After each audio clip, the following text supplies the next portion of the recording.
You like wine? Do you know there's status differences in wine?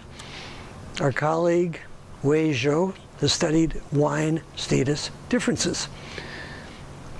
Status differences among wine, people will say this is a good wine or this is a bad wine, right?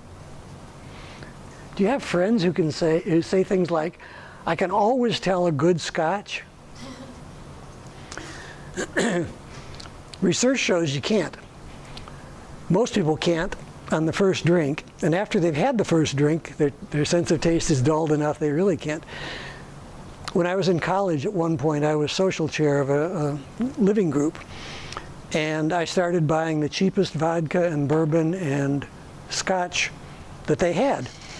And I put it into expensive bottles. And so when we had parties, people would say things, boy, I can sure tell a good bourbon. I love this one. No, you really can't. You can save a lot of money by buying the cheap stuff. Wine, there surely is taste differences, but we're interested here in whether people think they're good or not. Many, many years ago, the Italian-Swiss colony had the price leader of wines. It was 89 cents for a fifth. This is when I was in college. I remember it well. About half the price of milk. Therefore, obviously, what you should put on your cereal. And at that point, Gallo was just getting started, and they built large wineries down by Modesto. And they had a competitor for Italian-Swiss. They were selling for the same price. And Italian-Swiss was outselling them by multiple numbers. They went to market researchers. The market researchers held focus groups. And they said, here's what you should do. Double the price of the Gallo wine. They did, and sales just took off. Must be better if it costs more. So on wine prices, there's various status factors. Zhou studied the effect of tasting scores. There are tasting scores that show up in Wine Spectator magazine and other places. The appellation, that is whether it has qualified for whatever you have to do to qualify for that. The label, whether the appellation is listed on the label or not. If you list it on the label, it's going to have more effect. The winery's organizational status. Do people think it's a good winery, an impressive winery? And what he tried to do was to see how those factors affected the price of the wine. So he predicted that these status factors will affect the price of the wine. And he found, indeed, they did. The dependent variable was price.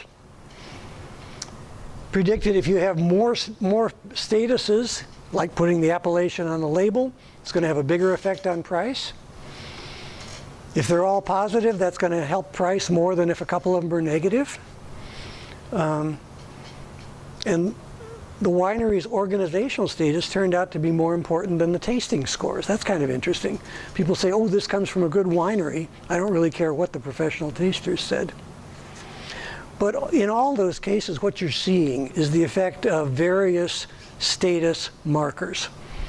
And all of them combine to affect the price of the wine. Notice I didn't say anything about whether it tasted good, because that was irrelevant.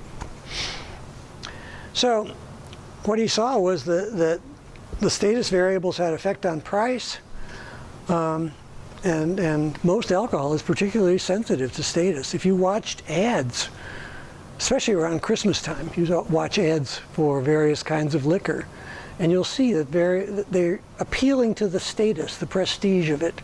Give this to your friends and they'll be impressed. Or serve this at your Christmas party and they'll be impressed. They almost never say, oh, it tastes wonderful, or it gets you drunk faster, or anything like that. What you see then in the Zhou study and in the Getting Your Friends to Drink study is that status factors are affecting various outcomes. Getting your friends to drink is influence. The wine, it's affecting the price, which really means how much people want it, because the more they want it, the more they're willing to pay for it.